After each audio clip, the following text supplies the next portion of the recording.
Buenas tardes. Bueno, muchas gracias a los colegas que hoy nos acompañan presencialmente y especialmente a los que nos acompañan en la modalidad virtual.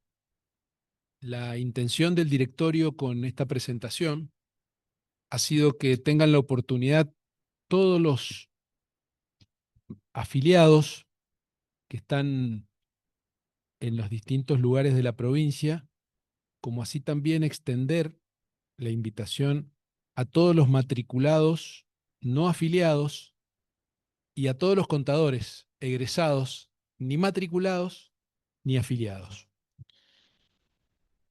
El punto de partida que decidió el directorio para este año es tratar de poner en conocimiento de los colegas eh, una suerte de ciclo económico, con la idea de tener tres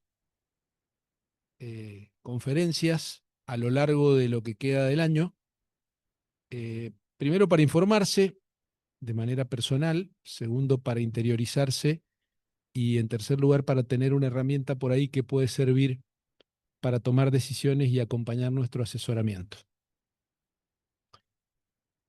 En la segunda parte, Alejandro Trapé va a desarrollar su conferencia de la crisis a la oportunidad.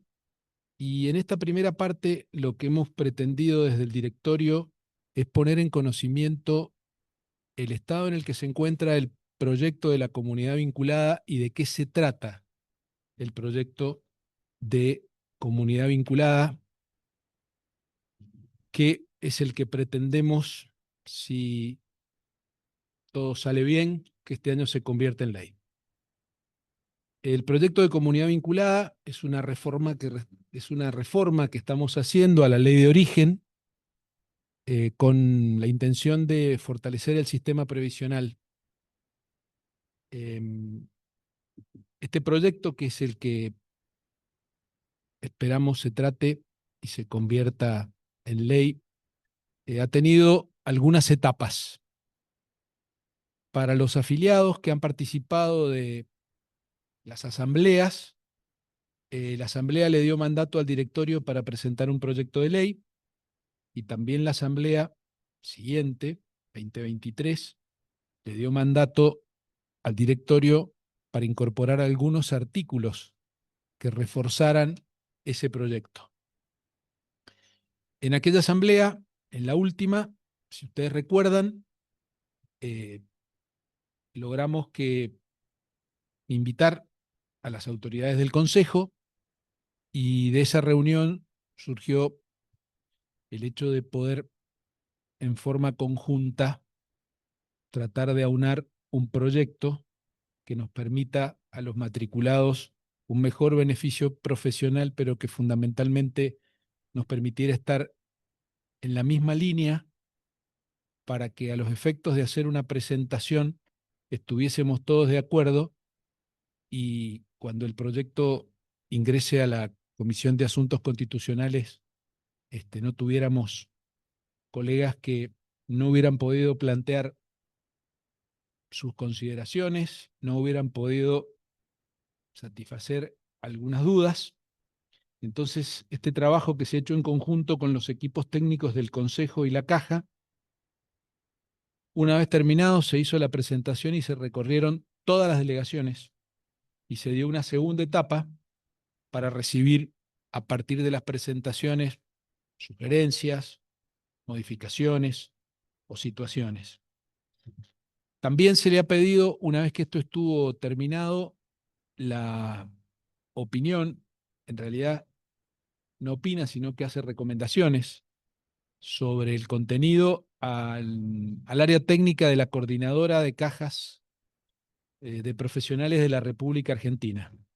Si bien es un órgano que no tiene personería jurídica, agrupa las 74 cajas que, por imperio de la modificación de la Constitución del año 94 y por leyes provinciales, asisten a distintas profesiones como cajas individuales.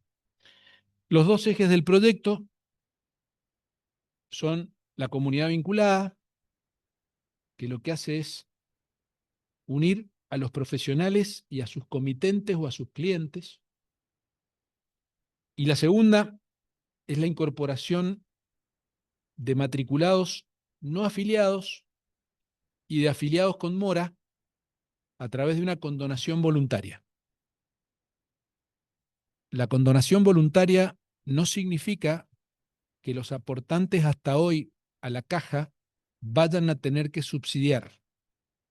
Lo que necesitamos por ley es que aquel matriculado que se afilió y que no pagó, y en esto tenemos que manifestar que este directorio planteó cuando empezó la gestión que no iba a ejecutar a ningún colega, situación que hemos cumplido, entendiendo que íbamos a llegar a este punto. Y desde lo técnico, la única forma de permitirle al colega que no ha pagado y que tiene una deuda significativa y que no quiere pagar hacia atrás, y quiere empezar de nuevo, lo puede hacer a través de esta condonación de su deuda, con la condición, es voluntaria, de que no van a sumar años para su jubilación futura. Esto quiere decir que aquel colega que a los 65 años quiera tener el beneficio jubilatorio, lo va a poder tener, pero va a cobrar en función de los años de aporte. Después, las características siguientes van a ser tratadas en su momento, pero lo que necesitamos que quede claro que esta condonación voluntaria significa que no vamos a tocar los fondos de aquellos afiliados que estemos al día para subsidiar a aquellos colegas con una condonación que sería un perdón y una asignación de años. A diferencia de lo que ha pasado con el sistema federal. Y la segunda situación es que aquellos colegas que estén ejerciendo la profesión y que tengan hasta 55 años puedan incorporarse y con esta condonación voluntaria poder afiliarse, generar los aportes y las contribuciones del caso, y al momento de cumplir con las condiciones del beneficio lo puedan tener también en forma proporcionada. ¿Qué significa la comunidad vinculada? La comunidad vinculada significa que los terceros que contraten servicios profesionales deben contribuir al beneficio futuro, la jubilación o la pensión del profesional. Y lo otro es que es un reconocimiento del rol del ciudadano que está en actividad económica, nuestros clientes, solidarizándose con la realidad de la seguridad social de otro ciudadano, que somos los profesionales, atendiendo al bien común. Es importante que tengamos en cuenta que la seguridad social es un derecho, y es un derecho que está en la Constitución. Por eso es que es importante que tengamos en cuenta que en la reforma que estamos planteando, estamos involucrando a las partes interesadas en esto, atendiendo el tema del bien común, que es la jubilación de un grupo de ciudadanos que ha ejercido una actividad a lo largo de un tiempo y que no va a haber que subsidiarla. ¿Cómo se materializa la contribución? 3 orígenes. El primero, los trabajos con legalización en el Consejo Profesional. El segundo, la actuación en la justicia. Idem, caja forense. O sea, los que actúan o desarrollan parte de la actividad profesional en la justicia observan que cada vez que hay un expediente hay un aporte a la caja forense. Lo que plantea la reforma es que también hay un aporte a la caja del profesional en ciencias económicas cuando las partes decidan solicitar un perito. Y la tercera, que es optativa, es para aquellos trabajos donde no intervenga el consejo. Y decimos que es optativa porque el colega que pretenda cobrarlo va a tener el sustento legal y lo va a tener que incorporar a su factura. Entonces, de esta manera nos convertimos en un sistema con una jubilación básica con capitalización. Es decir, el colega que tenga la contribución del comitente va a poder ir capitalizando en su cuenta estos valores. Y se va a cumplir el principio de la equidad. O sea, más va a ganar el que más aporta y el que más contribuye.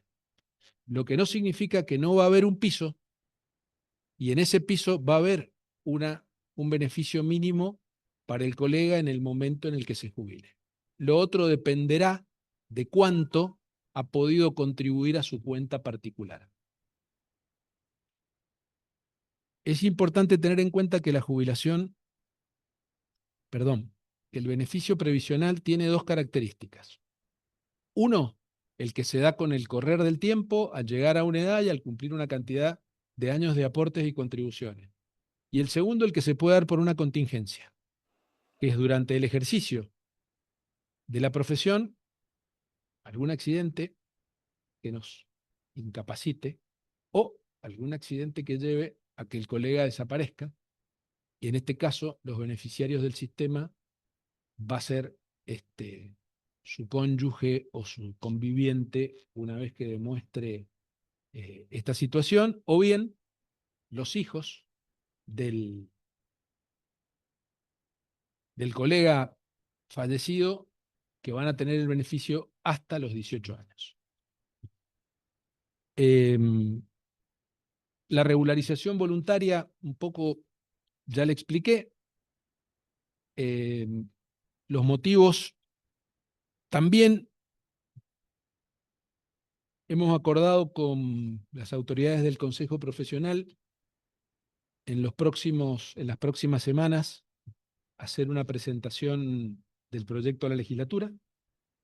En este trabajo en conjunto ya la Caja hizo llegar al equipo técnico que ha trabajado los antecedentes y los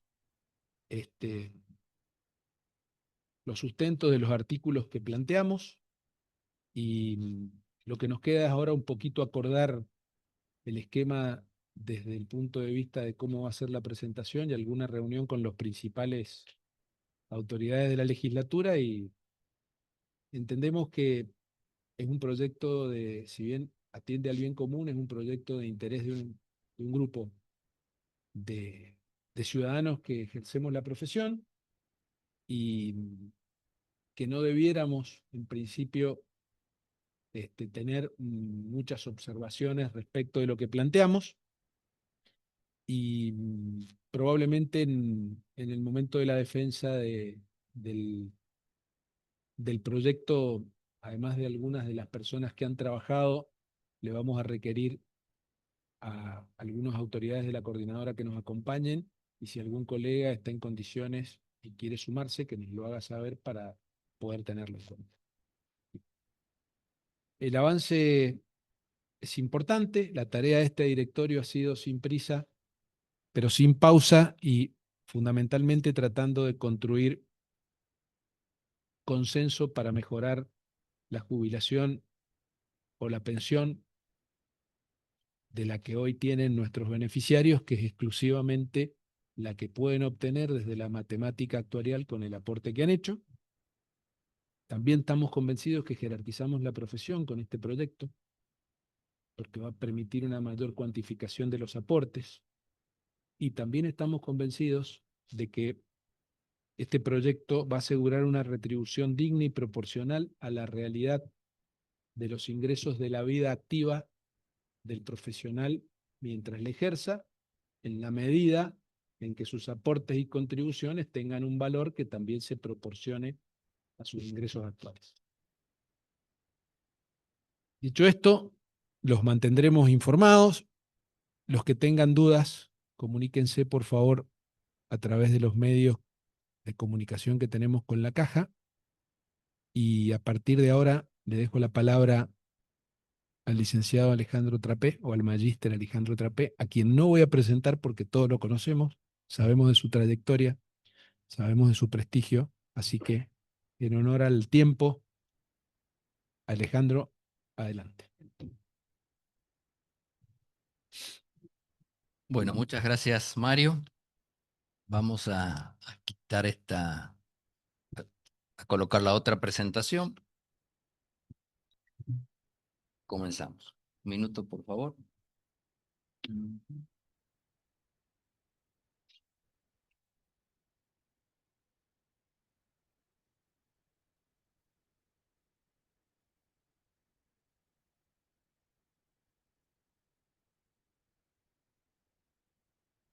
Bueno,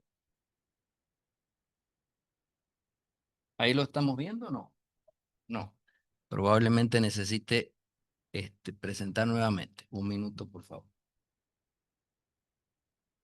Vamos a ir de nuevo a buscar la presentación. Allí. Ahora sí vamos a poder comenzar. ¿Ahora? Sí, sí. ¿Ahora se ve? ¿O ya se va a ver? Bueno, muy bien. Muy bien, a mí me han invitado en esta ocasión y agradezco mucho a la Caja de Ciencias Económicas a conversar acerca de la realidad económica nacional a partir de el modelo que el gobierno está implementando desde hace ya 1 año y medio y que ya ha tenido algunos resultados, le faltan otros, y la cuestión es evaluar un poco si los resultados conseguidos están bien direccionados, si son firmes y cuáles son los que faltan y qué chance hay de que los que faltan se concreten lo antes posible. Para comenzar este tipo de presentaciones, cuando uno analiza la economía argentina o cualquier otra economía del mundo, siempre es bueno darle una mirada a lo que está pasando en el mundo, dado que ahora en particular están pasando cosas en el mundo, están pasando cosas que pueden afectar a la situación de la economía argentina y que pueden alterar los flujos de comercio de todo el mundo. Entonces vamos a empezar hablando un poquito de la guerra comercial entre Estados Unidos y China, que involucra en el fondo a todo el mundo. Después sí vamos a ir al plan económico de Milei, qué se ha hecho y qué falta por hacer. Vamos a ver si los avances, como decía, son sólidos o no. Y también al final quiero señalar algunas cosas que habría que monitorear en el transcurso del año 2025 para ver si la cosa marcha bien o si se está desbandando de alguna manera. Entonces, perdón que ah, disculpen. Bueno, comencemos con el primero de los puntos. ¿Qué está pasando en el mundo? ¿Por qué estamos hablando de esta guerra comercial y hasta cuándo va a durar?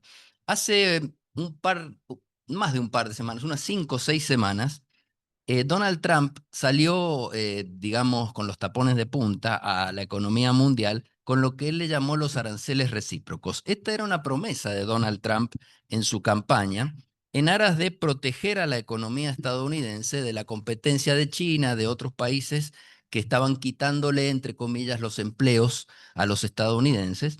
Y entonces tratando de alguna forma de cerrar la economía para que los estadounidenses compraran más en Estados Unidos y no tanto afuera.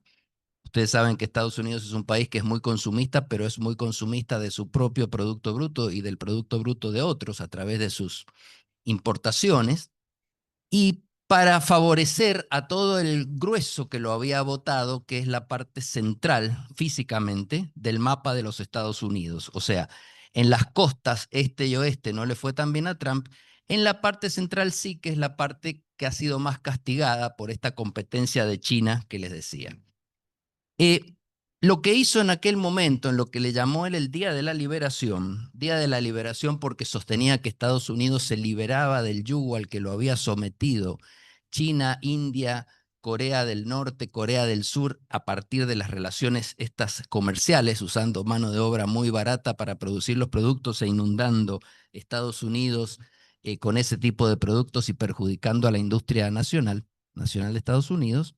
Él estableció una serie de aranceles muy agresivos, 10% en general para todas las importaciones de todos los países del mundo, pero además 125% a China, 30% a India, Corea y 20% a Europa, todo esto revisable, entre comillas.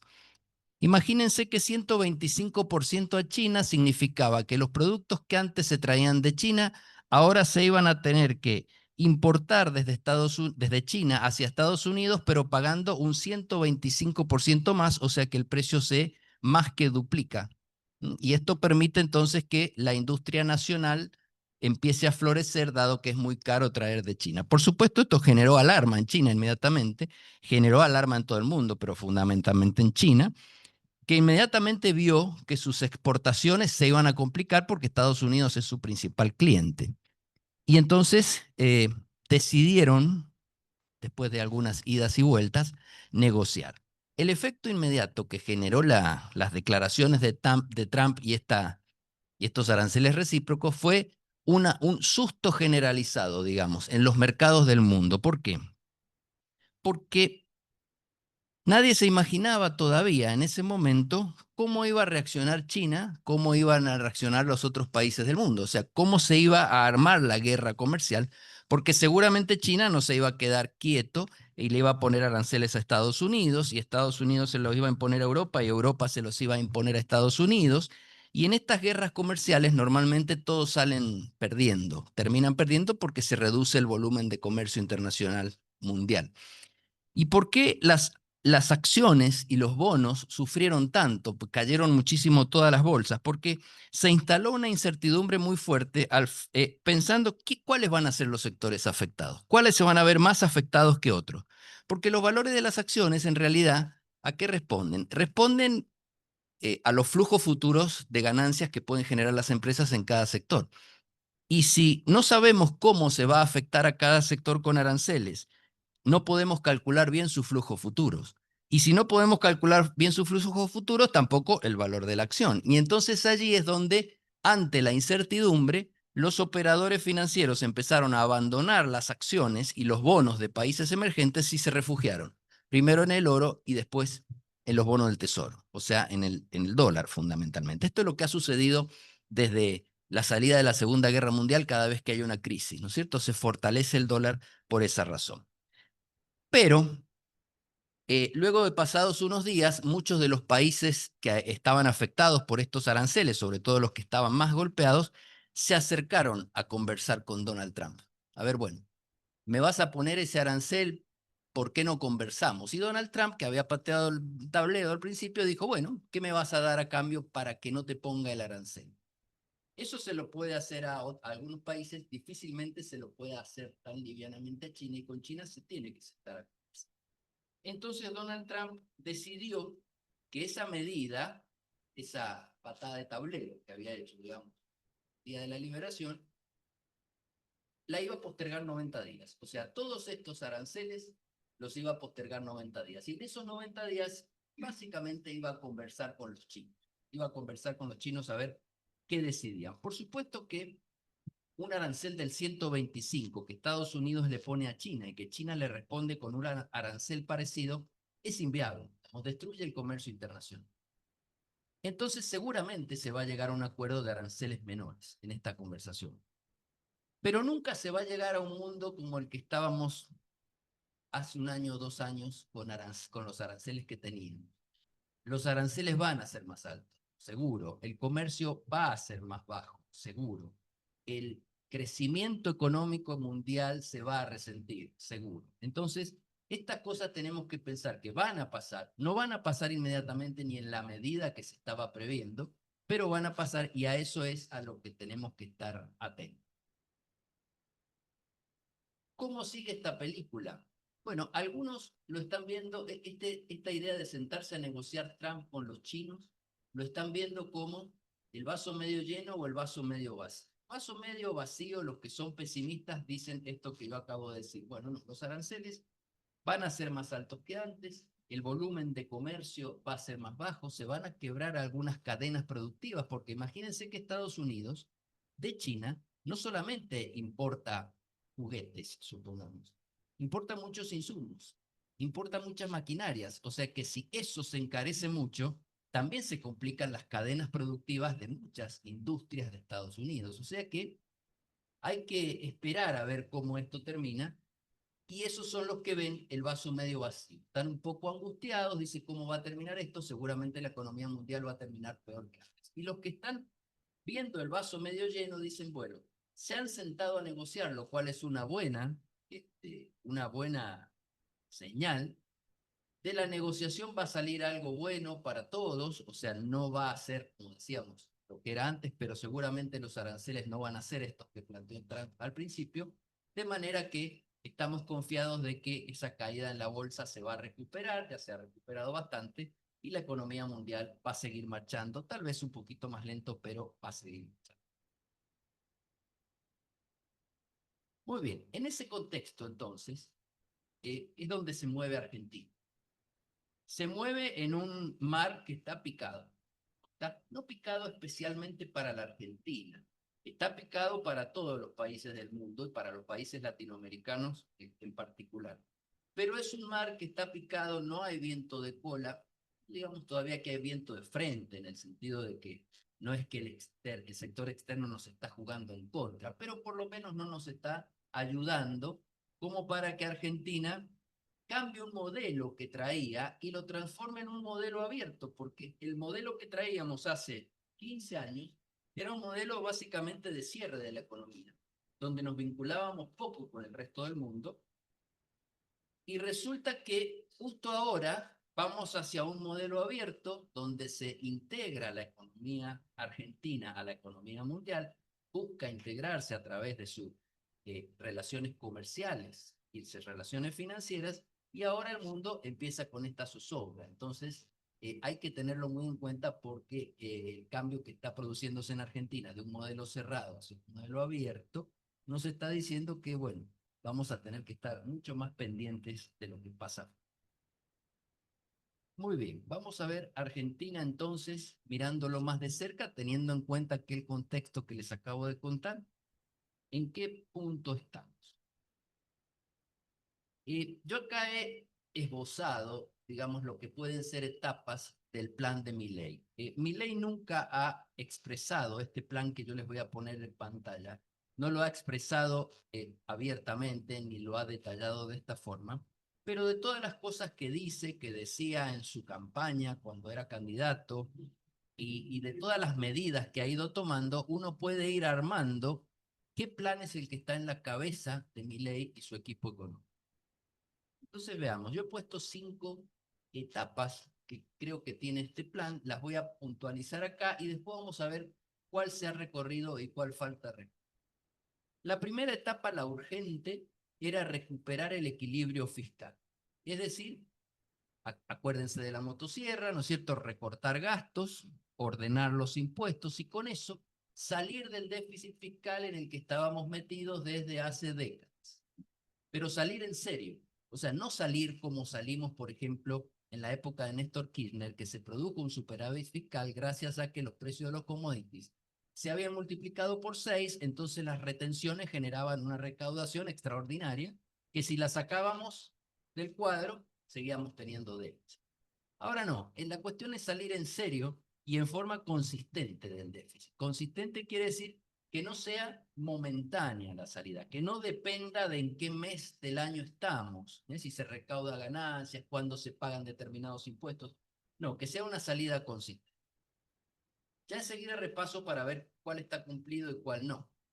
El segundo era sanear el Banco Central. El Banco Central tenía un balance, ustedes que en su mayoría acá son contadores, lo van a entender perfectamente, que estaba destruido. Estaba quebrado el Banco Central si hubiera sido una empresa, porque tenía activos de muy difícil realización, activos basura, podríamos decir, es decir, que nunca se los iban a pagar, que se los había dado el gobierno central para pedirle plata en algún momento y le había dicho ya te lo voy a pagar y lo tenían ahí como activo. Era un activo que prácticamente no existía y tenía pasivos de cortísimo plazo, o sea, pasivos que vencían en 30 días, 60 días y que tenían una tasa de interés altísima, eran tasas de intereses reales positivas, o sea, a pesar de la inflación que teníamos, esas tasas eran más altas que las tasas de inflación.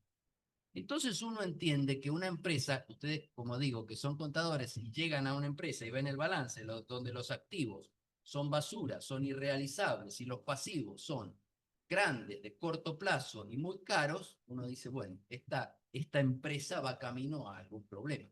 Lo que pasa es que era el Banco Central. Y el Banco Central tiene una capacidad que no tienen todas las empresas. ¿Y cuál es? Tiene una maquinita con la que imprime los billetes. Entonces, cualquier problema, cualquier agujero, lo tapaba con eso. Estaba entonces, yo diría, a punto de quebrar el Banco Central. Había que recuperar la confianza en el peso. Es decir, los argentinos desde hace décadas estábamos acostumbrados a ahorrar en dólares, a no querer tener un peso en el bolsillo, incluso a huirle a los activos que en pesos nos daban alta rentabilidad, en pesos. Porque decíamos, bueno, no, porque si yo lo espero al dólar, el dólar me va a superar esta rentabilidad y estoy más tranquilo. Entonces me quedaba en dólares, aunque del banco me ofrecieran tasas más altas, aunque apareciera un fondo común de inversión fantástico con unas tasas altísimas. No, igual nos quedábamos en los dólares o en alguna otra moneda dura o en el oro. Y esos dólares normalmente no los poníamos ni siquiera en el sistema financiero. O sea, esos dólares los poníamos en una caja de seguridad, los poníamos debajo del colchón, los teníamos en una caja fuerte en la casa, y entonces el sistema financiero no tenía ni los pesos ni los dólares. O sea, ninguna de las dos cosas, con lo cual el sistema financiero no podía funcionar como tal. O sea, el sistema financiero para funcionar necesita tener dinero que le ingrese y que pueda prestar. Es como si yo dijera a una empresa que no tiene insumos. Se le acabó la materia prima. Listo, puede funcionar. Muy bien. ¿Cuál es la cuarta etapa? La cuarta etapa era normalizar el mercado cambiario. ¿Se acuerdan todos los tipos de cambio que habían? Si uno se ponía a contar, me acuerdo que me tocó dar una charla de consejo profesional, si uno se ponía a contar, habían casi 100 tipos de cambio, diferentes, por distintas formas en que uno podía acceder al dólar, ¿no? Y entonces esto era un festival de tipos de cambio donde no sabíamos cuál era el valor del dólar, porque para cada cosa que teníamos que hacer, el dólar valía distinto. O sea, era una cosa tan extraña, como si nosotros, yo decía, es como si fuera al verdulero a comprar tomate, ¿no es cierto? Y el verdulero antes de venderte el tomate te dijera, ¿para qué lo va a usar? Puede ser una ensalada, cuesta tanto. Puede ser un tuco, ah, no, cuesta tanto. Es decir, para cada cosa costaba distinta el tomate. Y acá para cada cosa costaba distinto el dólar. Con el agravante de que el precio del dólar no es lo mismo que el precio del tomate, porque el precio del dólar influye en todos los precios de la economía. El precio del tomate no, el precio del dólar sí. Entonces, eh, digamos, este funcionamiento anómalo del mercado cambiario traía problemas a toda la economía. No solamente a los que exportaban y a los que importaban, sino que a todos los productores y a todos los consumidores de la economía. Eso había que normalizar. Todo esto que yo estoy diciendo así alegremente ahora, poniéndolo en una escalerita, no era fácil de hacer, no era sencillo, no era decir, bueno, lo vamos a hacer, emito un decreto y ya está. No era nada sencillo, algo se hizo, algo todavía falta. Y lo último que falta es recomponer esta dupla. Estas dos palabras son muy importantes en la macroeconomía de un país. Competitividad y confianza. Competitividad es la palabra que regula las relaciones comerciales del país con el resto del mundo. Nosotros somos competitivos respecto a Chile, respecto a Brasil, respecto a la China, o no somos competitivos. Entonces, si somos competitivos, podemos vender nuestros productos, si no lo somos, lo venderán ellos y nosotros no podemos. Eso por el lado comercial, exportaciones e importaciones. Y confianza es la que regula los movimientos de capital. Si somos confiables, la gente viene a invertir a este país. Si no somos confiables, la gente no viene a invertir a este país, incluso nosotros nos vamos a invertir a otro lado. Como decía, compramos dólares, le confiamos al peso. Si no hay confianza y no hay competitividad, el país se las ve muy difíciles para poder crecer, y si hay, tiene más chance. Vamos a ver ahora si esto se ha conseguido o no. Todo esto lo tenía que hacer Milei en un contexto en donde la distribución del ingreso no sufriera demasiado, porque ya teníamos bolsones de pobreza que llegaban a casi el 50%, bolsones de indigencia, que es la gente que no puede comprar más, no alcanza a comprar la canasta básica alimentaria solamente, que llegaban al 20%, o sea, récord históricos de digamos, bolsones de pobreza e indigencia y de gente que no llegaba a comprar una canasta básica y no llegaba a fin de mes. Entonces, atacar eso con este plan era muy difícil desde el punto de vista social. Pónganse ustedes en la situación de hace un año y medio atrás, donde la calle era, la calle quiero decir, los piquetes, las protestas, eran mucho más frecuentes que ahora, donde el presidente Milei llegaba a sentarse en el sillón de Rivadavia con un muy bajo nivel de participación en el Congreso, digamos, donde los sindicatos le eran adversos, es decir, pensar en que con esto se deteriorara más la distribución del ingreso y la situación de pobreza eran, digamos, vías muy difíciles de transitar. O sea que había que hacerlo con mucho cuidado, de manera de tocar lo menos posible esa distribución del ingreso. Bueno, llegado el gobierno en diciembre del 23 al poder, sabe que tiene que hacer todo esto. Y lo tiene claro que tiene que hacer todo esto. No lo negocia todo esto. Y empieza a trabajar en esto. ¿Qué se consiguió de todas estas 5 cosas en este periodo que hemos transitado? ¿Qué tan sólidos son esas cosas que se han conseguido y qué nos falta? Yo creo que el equilibrio fiscal ya se ha conseguido y es sólido. El año pasado tuvimos todos los meses, excepto junio se pagan los aguinaldos de los empleados públicos, entonces es un mes difícil desde el punto de vista del déficit, todos los meses con superávit fiscal. En diciembre también se pagan los aguinaldos, pero hubo superávit. En junio hubo un pequeño déficit. Todos los meses con superávit fiscal y el año terminó con 1.8 del PBI de superávit fiscal. Los gastos que se han recortado, si uno los mira uno a uno, no son gastos que vayan a volver a crecer fácilmente. O sea, se han cortado de cuajo. De manera que este superávit fiscal creo que ha venido para quedarse. Y creo que el gobierno lo va a mantener a rajatabla. ¿Por qué? Porque es la base del modelo. ¿La base del modelo en qué sentido? Que estas cosas que nosotros estamos viendo que apunta el gobierno, crecer, frenar la inflación, por supuesto, integrarse al mundo, mejorar su competitividad, ya se han intentado antes muchas veces. Entonces uno puede decir, bueno, esta es una vez más. No es una vez más. Porque nunca se intentaron con superávit fiscal. Siempre hubo déficit fiscal que terminó desbaratando los planes. Ahora tenemos superávit y ese es un activo muy valioso como para que el gobierno lo deje ir. Y esto lo entienden también los organismos internacionales y lo entienden los. Mientras mantengas el superávit fiscal, la cosa va a funcionar. Un poco mejor, un poco peor, creceremos más rápido, creceremos más lento, disminuiremos la pobreza más rápido, más lento, pero vas por el buen camino.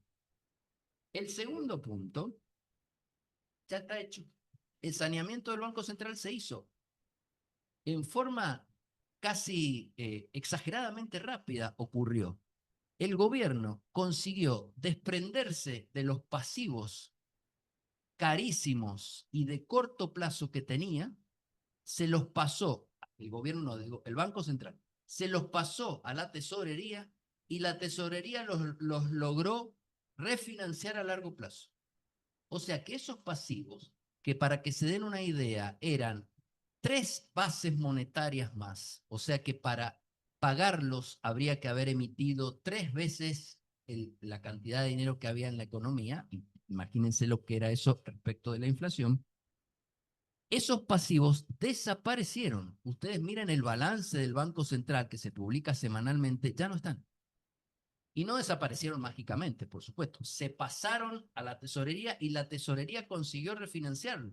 O sea que en realidad están, pero no son urgentes, no están quemando el balance del Banco Central y no requieren de emisión de dinero. Por otro lado, aquellos activos que eran basura, ¿se acuerdan que les dije? Activos basura que en algún momento los gobiernos anteriores le habían dado al Banco Central diciéndole, mira, te doy este pagaré, dame plata que necesito cubrir el déficit, ya te lo voy a pagar, y nunca lo pagaban, se pagaron. O sea, el Tesoro con el superávit que mencioné recién, los pagó. O sea que es bastante notable ver el balance del Banco Central hoy y lo que era hace 2 años. Vamos, es muy distinto, está saneado casi completamente. ¿Y en qué sentido a mí me preocupa que hubiera sido muy malo y que ahora esté saneado?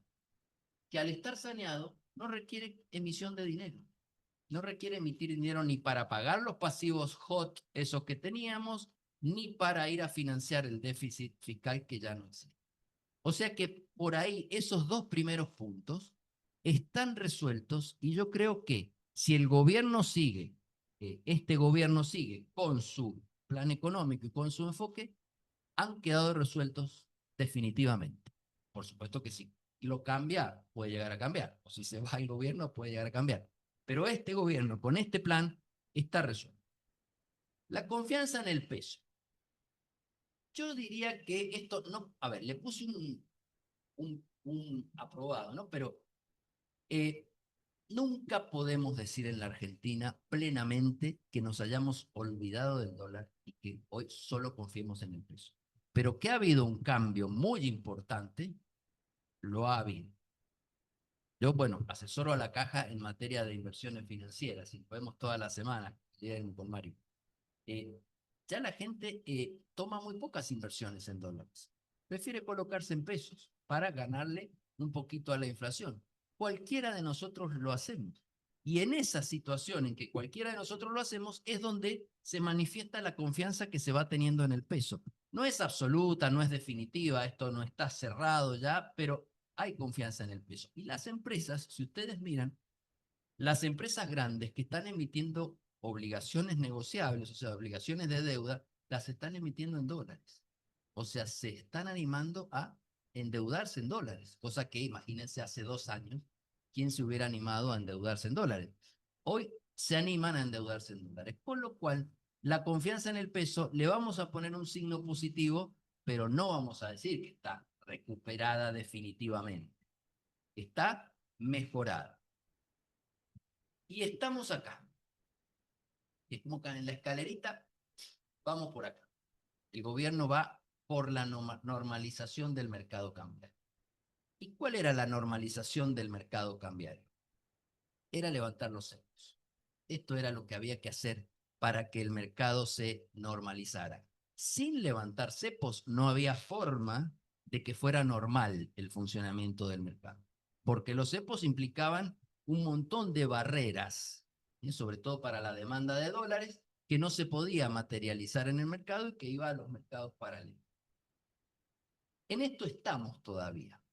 Si bien ya los cepos se levantaron y se levantaron con bastante poco problema, pero ya voy a volver sobre eso. Y en este tengo dudas. En este yo diría que no estamos todavía, no estamos, esto falta. Entonces, para ir a la última parte me voy a concentrar en estos dos últimos, pensando que los primeros, bueno, ya más o menos están. Cuando se levantan los cepos, voy al punto número 4, a la normalización del mercado cambiario. Cuando se levantan los cepos, me acuerdo un viernes, y dan la noticia que nos llega el viernes a la tarde a los celulares el comunicado del Banco Central levantando los cepos. Inmediatamente uno que pensó, bueno, ¿a qué precio abrirá el dólar el lunes? En ese momento estaba en 1.350 el dólar más o menos, había subido en esa semana previa, o en esas 2 semanas previas, el dólar había escalado porque, yo me acuerdo que se lo decía a Guillermo en la reunión, la gente está pensando que se levantan los cepos, o sea, está anticipando el levantamiento de los cepos, o sea, se está refugiando por las dudas en el dólar. Se levantan los cepos un viernes y nosotros decíamos, ¿cuánto abre el dólar el lunes? Unos decían, bueno, se había puesto la banda entre 1.000 y 1.400, decían, bueno, va a tocar el techo, se va a ir al techo, el Banco Central va a perder un montón de reservas, ¿cuántas reservas va a perder? ¿Cuántas tiene? Empezamos a hacer esas especulaciones. Y yo miraba este grafiquito que te llevo siempre, y yo pensaba, no, no se va a ningún lado, el dólar no se va a ningún lado, no se puede ir a ningún lado. Lo decíamos en las reuniones también. ¿Por qué?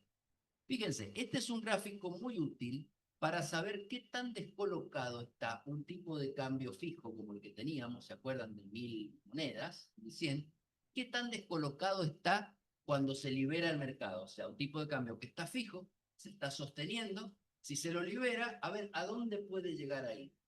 Uno lo que tiene que hacer es dividir la base monetaria por las reservas, y eso le da el tipo de cambio implícito en la economía total, global, base monetaria, que son los pesos, reservas, que son los dólares, y eso me da un tipo de cambio. Si ese tipo de cambio es muy distinto del fijo, estamos en problemas, porque puede haber un salto cambiante. Fíjense acá cuando liberó los cepos. Este numerito que ustedes ven en esta línea es ese tipo de cambio implícito que se calcula base contra reservas dividido el tipo de cambio que está fijado. Para que no haya presiones, demasiadas presiones, eso debería ser cercano a 1, lo que significaría que más o menos el implícito de la economía se parece al fijo, entonces el fijo no está tan desubido. Cuando Macri levantó los cepos, ¿se acuerdan que Macri los levantó y los tuvo que volver a poner? Claro, porque ese número era 3,5. O sea, el tipo de cambio implícito era 3 veces el oficial. Había mucho peso en la economía, demasiados pesos y pocos dólares. Iba a saltar o iban a haber presiones sobre las reservas, que es lo que le pasó a Macri. Pero ahora, fíjense el numerito que tenía cuando asume Milei. Cuando asume Milei, eso era casi 4,5. O sea, había muchísimos pesos en la economía, muchísimos. Acuérdense lo que decíamos el balance del Banco Central. Había muchísimo y podían haber muchos más con los pasivos cortos. Había muchísimo, entonces las presiones podían ser muy altas. Por eso Milei no levantó los cepos inmediatamente. Y él siempre decía, hay que hacer algunas cosas antes. Entonces, ¿qué hizo? Saneó el Banco Central. Ese numerito bajó ¿a cuánto? Miren cuando Milei levanta los cepos. 1. O sea que no habían pesos para correr contra los dólares, por más que se quisiera en ese momento en que levantan los cepos. No podía ir a ningún lado el dólar. O sea, el dólar no iba a ir ni al techo ni se iba a comer la reserva, porque no habían pesos para comerse la reserva. Entonces, esto es lo que yo decía, no, no va a saltar. Puede subir un poquito por el momento, al principio, pero ni eso pasó. O sea, el lunes abrió en el medio de la banda y para abajo el dólar. Ya el viernes, ese mismo viernes, nosotros mirábamos el tipo de cambio implícito en algunas cripto y estaba bajando. O sea que en realidad nos dábamos cuenta que el lunes esto no explotaba y no explotó. Esto fue gracias a que no se apuraron a abrir los cepos. Si bien era una cosa que Milei había dicho desde el principio.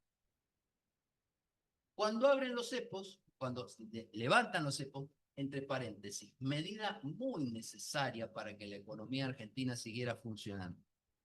Porque los cepos eran eh, anomalías en la economía argentina, en cualquier economía. No poder comprar dólares es una anomalía en una economía. Cualquier otro país, si ustedes van a Chile, van a Uruguay, van a Brasil, van a Perú, los dólares se pueden comprar libremente en las casas de cambio. Yo recuerdo mis alumnos, yo tengo alumnos que están en quinto año de economía, tienen 23, 22 años, y ellos me decían, profe, pero ¿cómo esto ahora no va a haber que pasar por el Banco Central? Y no, si eso es lo que es normal. Ellos están acostumbrados, ellos han vivido con cepos desde que tenían 8 o 9 años, y están acostumbrados a que los cepos existen y que comprar dólares es medio pecaminoso, y que cuando vas a comprar dólares te van a investigar. Entonces, esto es lo raro, ¿no es cierto? Esto es lo anómalo, y levantar los cepos era muy necesario. Se coloca una banda ancha, muy ancha. Normalmente las bandas, cuando se colocan bandas cambiarias, se colocan del 10%, o sea, 10% entre el techo y el piso. Acá era el 40%, 1000 y 1400. Incluso abriéndose. A partir de ayer se abre 1% para arriba el techo, para abajo el piso, cada mes. ¿Eso qué significa? Que casi no hay banda, casi no existe. O sea, porque para que llegue a la banda de arriba o para que llegue a la banda de abajo, tiene que pasar mucho para que intervenga el Banco Central. Y la prueba está que no ha intervenido. En el mes pasado no intervino ni un solo día para tocar el dólar. Se pensaba hacer intervenciones dentro de la banda, o sea, se dijo, ojo, que a lo mejor, dijo Milei, no lo dejo llegar a la banda para que no se asusten, pero no tuvo que hacerlo. El dólar está tranquilito en el centro de la banca. Y se ha producido esto que todos llaman, los que están en las finanzas, el carry trade, que es justamente empezar a ir a comprar pesos y abandonar los dólares. Y entonces acá se da una de las situaciones de profecía autocumplida más comunes en la economía. O sea, yo me inclino a los pesos porque el dólar no se mueve y entonces por eso el dólar no se mueve. O sea que justamente se va retroalimentando esta situación de confianza en los pesos que, ojo, puede dar vuelta ante una situación de desconfianza muy grave, ante un error de política económica, ante alguna situación especial, pero no parece que eso vaya a ser lo que vaya a pasar, ni aún con las elecciones a 2, 3 meses de distancia. Y los dólares del colchón, el otro día sale la normativa que nos deja sacar los dólares del colchón o de la caja de ahorro, perdón, de la caja de seguridad en el banco, sin que nos pregunten de dónde lo sacamos. Sin que tengamos que decir, esto me lo gané con esta facturación, no. No nos pregunten. ¿Y nos podemos ir a comprar un auto con eso? Podemos. ¿Y nos podemos comprar una casa con eso? Podemos. Y de nuevo, mis alumnos me preguntaban, profe, y qué raro eso. Lo raro era lo otro. Esto es lo normal. ¿Por qué tienen que haber dólares en el colchón? O sea, ¿por qué tienen que haber dólares en una caja de seguridad y no están o en los depósitos en dólares en el banco o en los depósitos en pesos? ¿Por qué tenemos que tener este temor de guardar los dólares en el colchón que a cuánto le habrá pasado que los pueden asaltar, robárselos, meterse a la casa y llevárselos? Es anormal. Sin embargo, parecía que eso era la normalidad.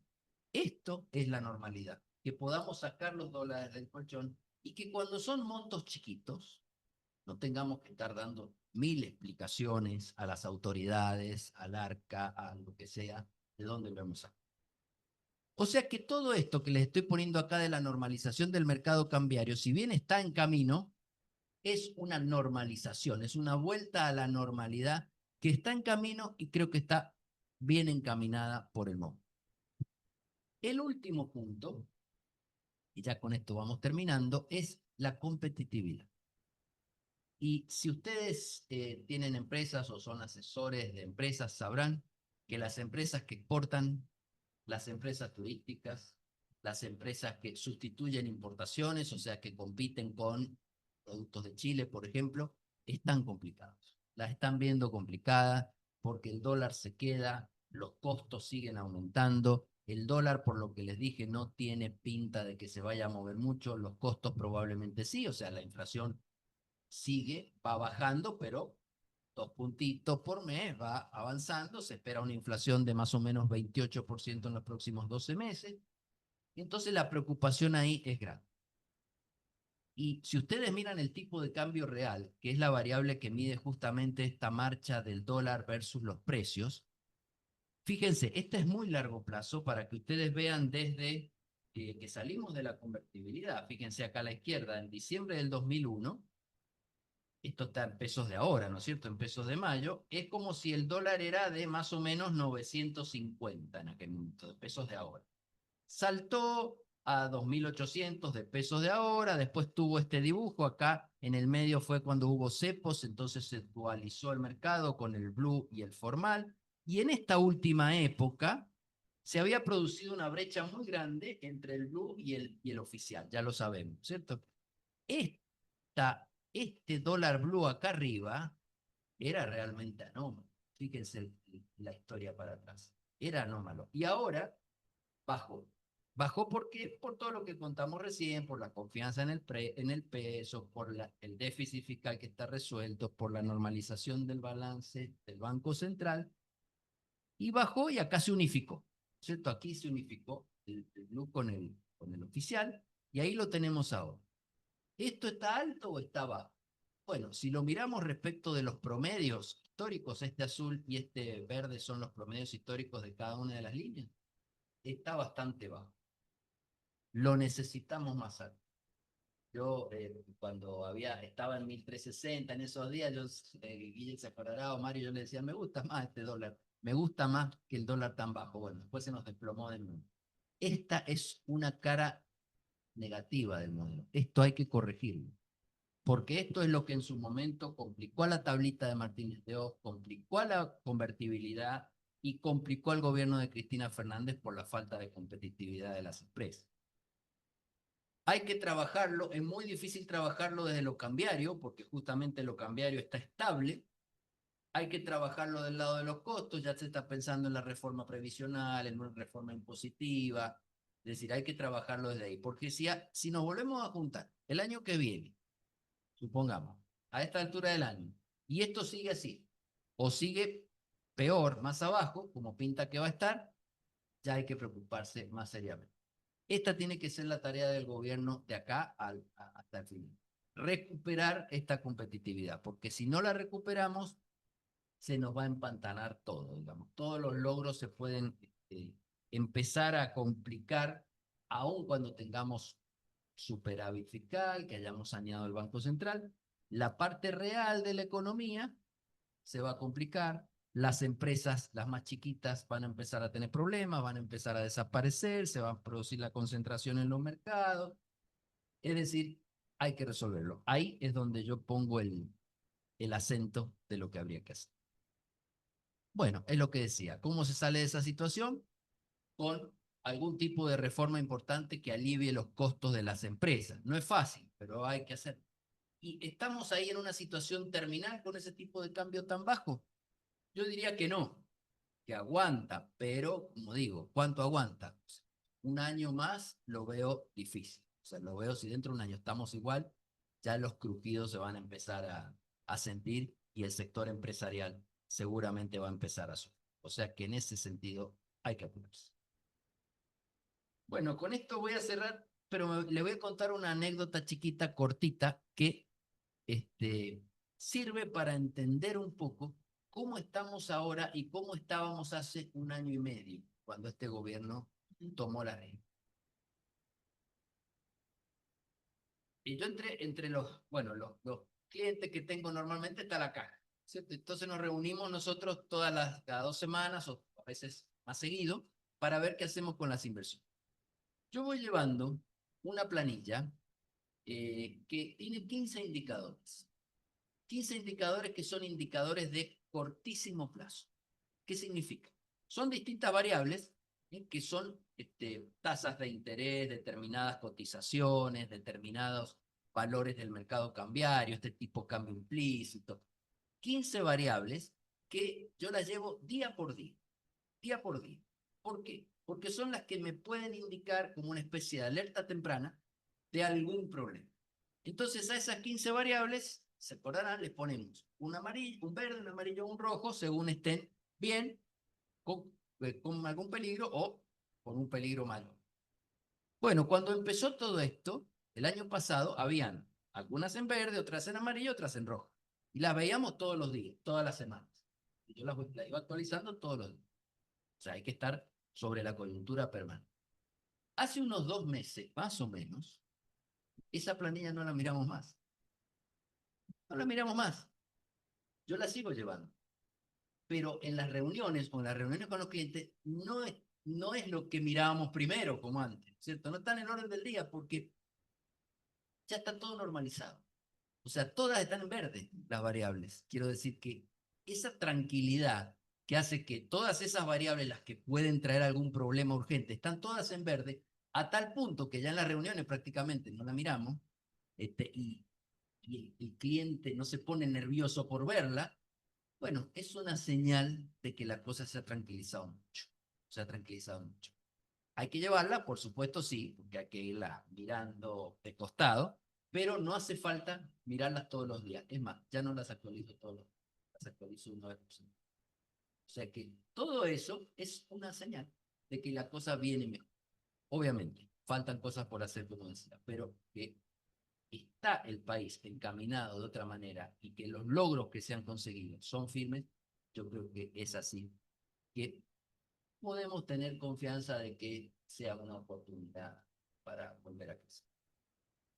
Bueno, eso es todo lo que les quiero decir. Si hay preguntas, con mucho gusto, y no sé si por el chat se pueden hacer preguntas.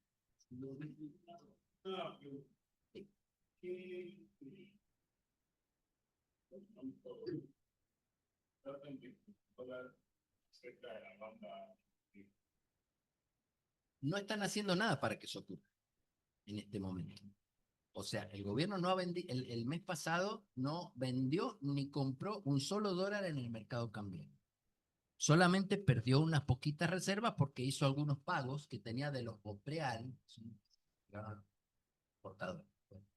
No está haciendo nada. Eso se ha conseguido porque, bueno, durante la liquidación de la cosecha, que ocurre entre marzo, abril, mayo, partecita de junio, de la cosecha gruesa, ¿no es cierto? De la cosecha de cebada, de trigo, esta cosecha se liquidó 29% más que el año pasado de dólares. O sea que hay dólares que entraron.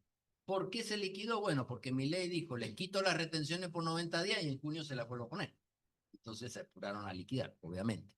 Eso ha hecho que el dólar esté planchadito por el momento y tirándose para abajo de la barra. Yo creo sinceramente que al gobierno no le gusta el dólar tan bajo por lo de la competitividad que tiene. A mí no me gusta ese dólar tan bajo, me gustaría un poquito más alto. Sí, ¿verdad?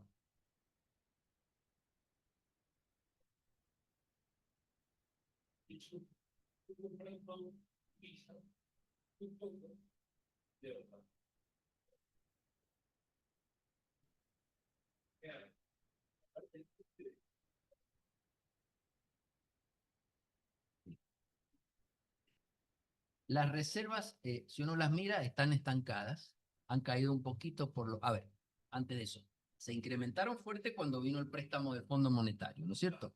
Claro, se incrementaron, pero ustedes, los contadores, saben que eso patrimonio neto no es, ¿no es cierto? Es activo y pasivo.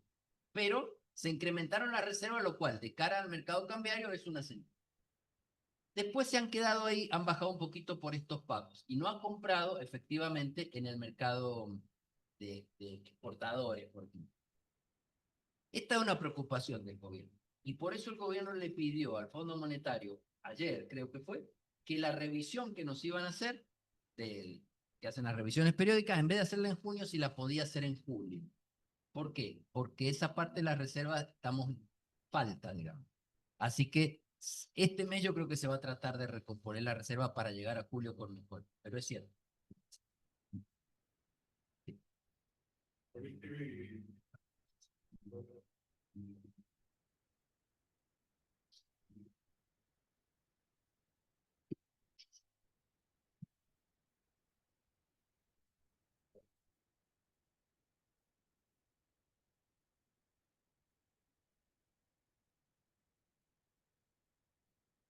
No me acuerdo, esa es la principal preocupación. Yo expresaba al final. Claro, la industria nacional eh, está sufriendo esta situación de dólar bajo con respecto a los costos, y eso es lo que hay que corregir desde la política económica, porque nosotros tenemos, y este es lo que dice siempre el presidente cuando le preguntan esto, el problema no es el dólar bajo, sino son los costos altos, porque en los costos tenemos bastantes cuestiones anómalas. O sea, tenemos una presión impositiva récord en América Latina, tenemos cargas laborales mucho más altas que en otros países, tenemos dificultades para el financiamiento que no tienen en otros países. Es decir, hay varias cosas que se pueden tocar para mejorar ese tema de los... Bueno, para que venga por ese lado. Si no, la preocupación esa que decís va a ser el año que viene más grande. Sí, sí. Oye,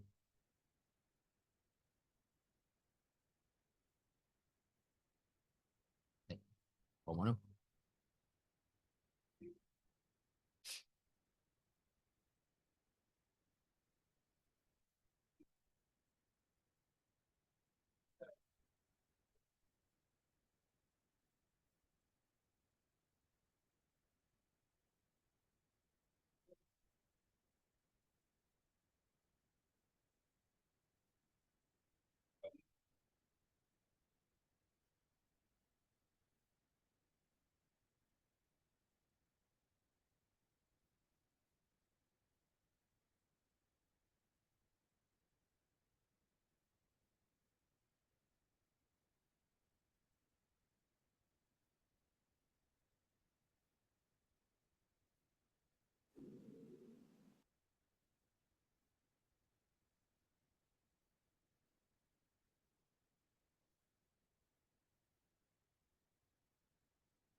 Sí,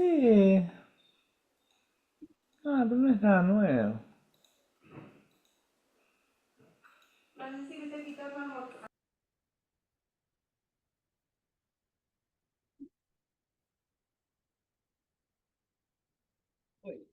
en realidad, la economía, usted sabe, es una ciencia social.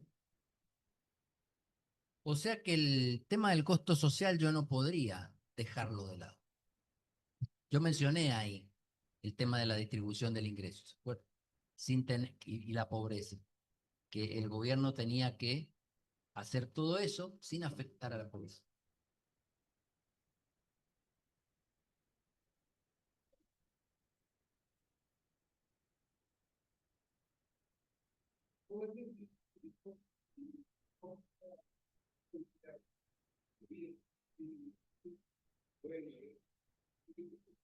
¿Mm?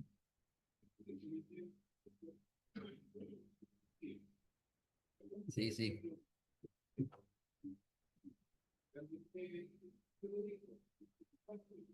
Claro, claro. El modelo tiene algunas facetas que son preocupantes, como lo que usted dice, lo que decía recién el contador acá de las empresas que pueden quebrar. El problema del costo social, vuelvo a lo de recién, en realidad no puse algún número, pero la pobreza ha bajado 10 puntos. Ha bajado 10, simplemente por el hecho de frenar la inflación. Ha bajado 10 puntos. O sea que está dentro. Y la cuestión política tampoco la podemos olvidar. Sucede que en este momento este gobierno tiene un camino relativamente allanado, si se quiere, en lo político por un tiempo. Lo hemos visto en las elecciones que han habido de medio término y las que van a haber, donde la imagen presidencial ha crecido 5 puntos en el último mes, a pesar de que se levantaron los cepos. Entonces, esas expectativas le están jugando a favor al gobierno. La dispersión que tiene la oposición le está jugando a favor al gobierno. O sea, el camino político lo tiene, entre comillas, allanado por un tiempo hasta que no, chamacano, pero lo tiene más o menos allanado para seguir haciendo. Y el problema de la economía real, de las ventas que usted menciona, es efectivamente el problema que falta resolver. Pero si no resolvíamos los problemas anteriores, o sea, si no apagábamos el incendio en la cocina, difícilmente vamos a arreglar el jardín. Entonces, creo que se han hecho cosas, yo dije faltan otras, y me parece que las que faltan vienen por el lado real, vienen por el lado de los costos, vienen por el lado de las reformas tributarias que hay que hacer, por el lado de la competitividad cambiaria, vienen por ese lado.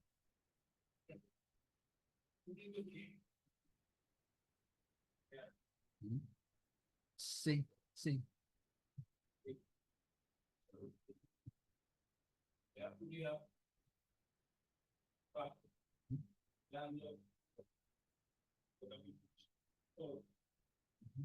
Ujú.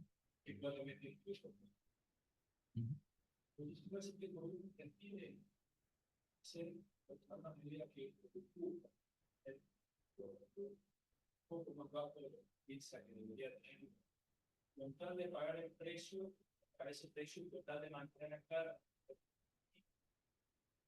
Bueno, está muy bien la pregunta porque el tipo de cambio en la Argentina se ha usado muchas veces como ancla, la expectativa.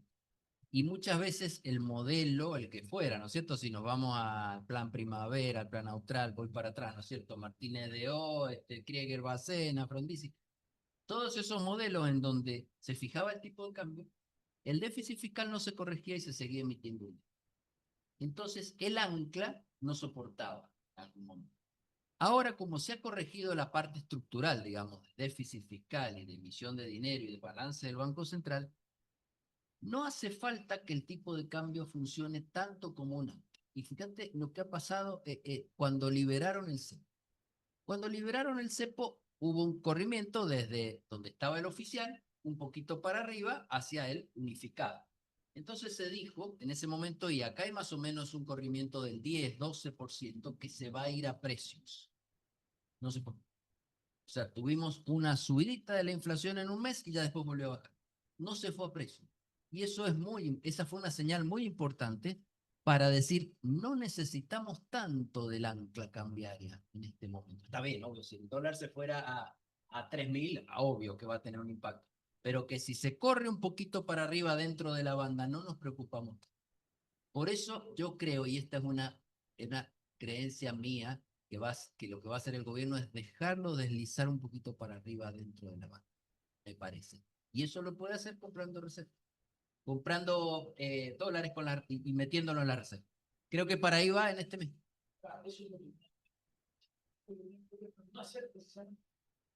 Creo que va a hacer eso este mes y por eso le ha pedido al Fondo Monetario ajá, un mes, gracias. Me parece que este mes va a salir a comprar un poco de reserva y es probable que veamos el dólar. No digo en el techo. 1.250. No hay que asustarse por eso. Sí, dale. Estaba por debajo de la tasa. Ahora que lo están eliminando de $22, aunque se puede esperar. Buena pregunta, porque eso es lo que normalmente pasaba en la Argentina. O sea, en Argentina vos tenías siempre marzo, abril, mayo, tranquilos en materia cambiaria. O sea, dentro de la tranquilidad que podía haber en la Argentina. Tranquilos porque estaban liquidando exportación. Y después venía una etapa de un poquito más de presión sobre el dólar. Es probable que eso pase porque también ahora acuérdense que vienen las vacaciones de invierno y después van a venir las vacaciones de verano. Y ahí va a haber demanda sobre los dólares, que la gente se va a ir al exterior, sin duda. Mucha gente que veraneaba acá se va a ir afuera, seguro, ya lo está haciendo. Entonces, podés tener alguna presión sobre el mercado cambiario, pero no creo que eso mueva la vista de este mundo. No creo que haya, porque si también pensás que alguna gente va a estar sacando dólares del colchón, eso va a ser muy gradual, pero sacando dólares del colchón, creo que hay un equilibrio en el mercado cambiario que no nos va a hacer sentir esa presión.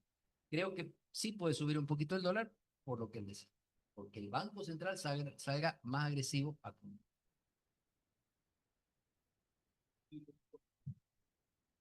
Bueno.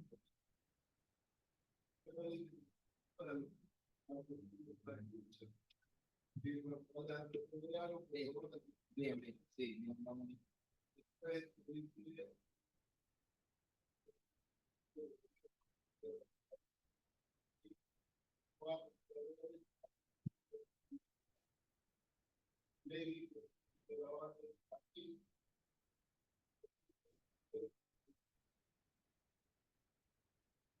Eso es está bien, es un rumor, digamos, de que él lo quería poner más bajo. Pero que no vaya a comprar, yo creo que sí va a comprar porque necesita recomponer reservas. O sea, necesita que las reservas crezcan. Claro, porque en este momento, con el nivel de reservas que tenemos, estamos bien, digamos. Se ve, digamos, en que el mercado cambiario no tiene presión. Pero tenemos que ir pagando intereses. Las amortizaciones de deuda las hemos pateado 2 años para adelante. Pero intereses hay que pagar, preales hay que pagar. Entonces, todas esas cosas te van mordiendo a lo mejor un poquito cada vez. Bueno, puede llegar un momento en que las reservas te bajen un 10% y bueno, hay que recomponerlo eso.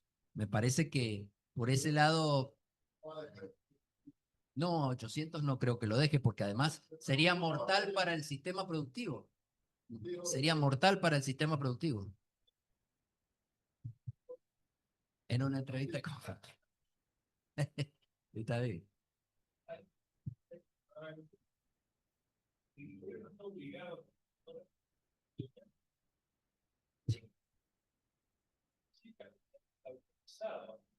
Sí. Sí. Claro. Sí, sí, sí, sí. Podría comprar dentro de la banda porque lo que se llamó en la fase 3 del programa, cuando levantaron los cepos, tiene dos patas. Una, hacer la banda. La pregunta, perdón, sí, nos están preguntando si el gobierno, perdón, está obligado a comprar cuando toca el piso de la banda, pero además puede comprar dentro de la banda. Sí, está autorizado porque la fase 3 del programa justamente decía las dos cosas, que fija la banda, entonces tiene que comprar en el piso, vender en el techo, pero se reserva el derecho de comprar sin aviso, que esto sería lo que se llama técnicamente flotación sucia, sin aviso previo, comprar cuando está dentro de la banda. O sea, salir a comprar en el momento en que lo crea conveniente, lo necesite porque tiene un vencimiento. Sí, lo puede hacer. Yo creo que eso que es lo que va a hacer.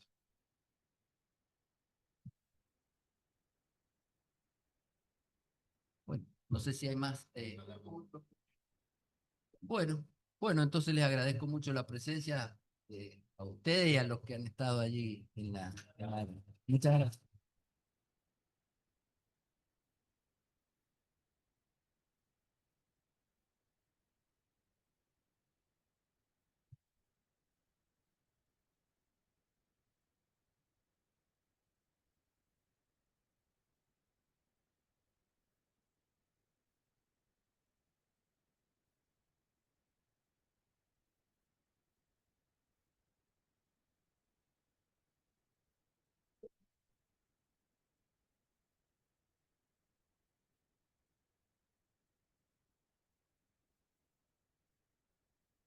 Sí.